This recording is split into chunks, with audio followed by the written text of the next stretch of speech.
No!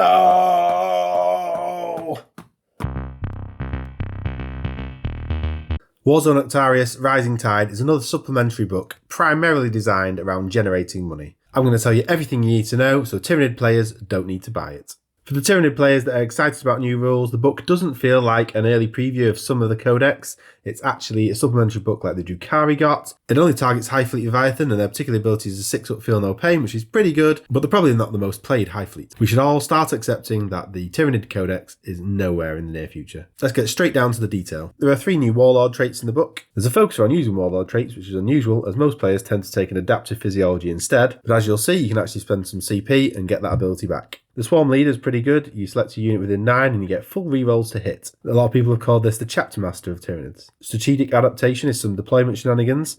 Allows you to place some units in Strategic Reserve for free. And Gestalt Commander allows you to change your Warlord trait each turn, but only for ones in the core rulebook. So to be honest, it's not that good. There are 4 new relics and they're all pretty good. Biomorphic Carapace gives enemies a -1 to their wound roll. The Void Crown is for Psychers only. It allows you to cast 1 additional power, but you can also cast a power while doing a psychic action. And on a 9+ roll, your psychic stuff can't be denied. Synaptic Hive Blades is for Bone Swords, and it means that they can ignore invuns, which is generally really strong, apart from the fact that Bone Swords just aren't that good. And finally, Adaptive Neural Lobe. This is a CP farming ability, and on a 5+, you gain a command point when an opponent uses a strat. Relentless Fury for 1 or 2 CP can be used in shooting or the fight phase, and 6s to hit get an additional hit. If you've got more than 11 models, then 6s to hit get 2 extra hits. The 2 CP charge is for Gene Stealers, and to be honest, this would be great for them. Hive Guard also having exploding 6s is pretty strong. The Alpha Leader Beast, 1 CP, gives an extra Warlord trait to a character. This means you can free up your Warlord to have an adaptive physiology. Hive Mind Imperative for 1 CP gives Obsec to a unit, and it also allows them to perform actions and shoot. Hyper Adaptation for 2 CP, select a unit and for a turn they can use any other High Fleet ability.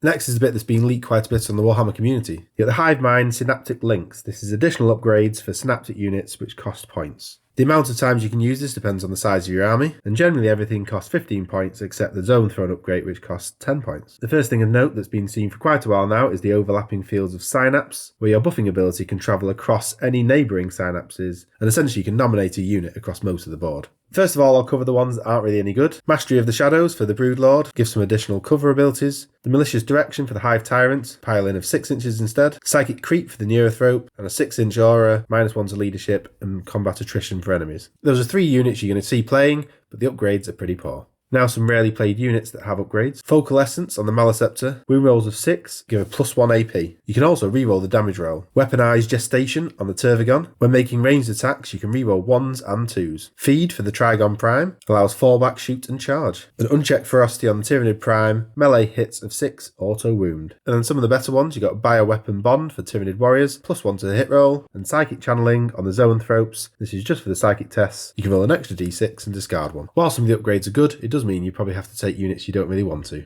If you want a video about the guard information that was also in the book, let me know in the comments, and otherwise, see you again soon.